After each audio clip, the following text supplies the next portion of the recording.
Hi, Ben. My name is Tammy. I'm a liberal. Well, thanks for coming. Pronouns she, her. I know that might give you trouble. It doesn't. I can speak English. Thank you. So, I appreciated what you said about the coalition of losers who hate the Western values. I'd like to add Donald Trump and his supporters to that club. So, guys, go It's easy okay, on him. guys. Go It's all right. easy It's on okay. him. He's sensitive. I'm curious. Let's hear it. Okay, go All for right. it. So, Donald Trump's conduct was knowingly criminal and knowingly criminal, not only on January 6th, but in the lead up to January 6th with the false elector scheme. You, on a previous podcast with Lex Friedman, said, admitting that he was testing the boundaries of our constitutional system, and the only reason that he didn't get away with it because the guardrails held.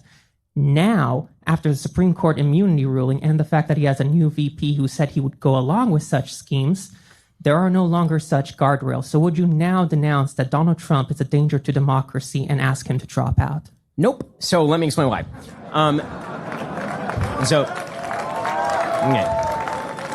So you point out two reasons that factors have changed, presumably, since 2021. The factor that you first cited was the Supreme Court ruling in which you suggest that the president has immunity, sort of blanket immunity. First of all, it's not what the Supreme Court decision says. What the Supreme Court decision actually does is it establishes three categories of executive action. One is an unprotected category of executive action. That's say the president sideswipes somebody with his automobile. Is he now free of manslaughter charges? No, that's not protected executive action. He doesn't have immunity for that. That's not inside the constitutional boundaries. Then there is stuff that is clearly protected executive action. Say Barack Obama droning Anwar al-Awlaki. Right? He gives an order to the military. He has the capacity to do that in his capacity as commander in chief. That's clearly protected. And then there's a big gray area. That's stuff where, say, the president of the United States gives an illegal order to somebody in the executive branch. And then the question is not, does he get automatic immunity? He does not get automatic immunity. Then you are able to show that he actually, that it would be a threat, that he'd have to show that it would be a threat to the constitutional order not to stop him. So precisely the reverse would have been true for Donald Trump in 2021. If he'd gotten away with it, that would have been a threat to the constitutional order, in my view. So that would not have withstood claims of executive immunity, which is why this was remanded back to the DC Court of Appeals, where Judge Chutkan is then going to make a decision as to which of those claims still hold from Jack Smith. So that's the actual legal case. Okay, putting on my lawyer hat, that's the actual legal case. Then you make a second contention with regard to President Trump, which is what? It was the Supreme Court case, and then remind me what your second contention was. The second one was now he's going to surround himself with with the cronies. VP, yeah. So the Electoral Count Reform Act did pass early on in the Biden administration. That wildly restricts the ability of the vice president to do anything. He has a constitutional duty now to certify the state vote, and the state legislature certifies that vote. So Congress can't actually hold that up. So the guardrails were actually made stronger in the wake of 2021. See, the thing is about President Trump in 2021 and January 6th, I didn't like any of that. Right? I'm one of the few conservative commentators who said I really didn't like any of what he was saying between November 6th and January 6th. I thought that it was wrong. I thought that he was making specious legal claims and all of the rest. Okay. With that said, here's the beauty of our Constitution and its guardrails. It was set up for people who tried to do the kinds of things that Donald Trump did. What it was not set up for was people gutting the institutions and then wearing them around as skin suits. So, for example, the Biden administration trying to use OSHA, the Occupational Safety and Health Administration, or to cram down vaccine mandates on 80 million Americans. Or, for example,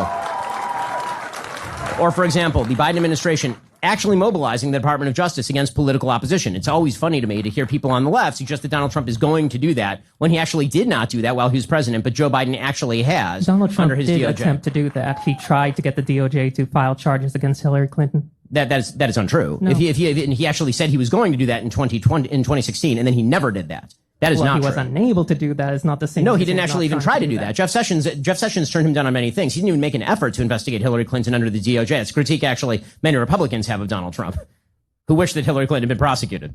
May I turn back to something you said about the core powers of the executive power relating to immunity?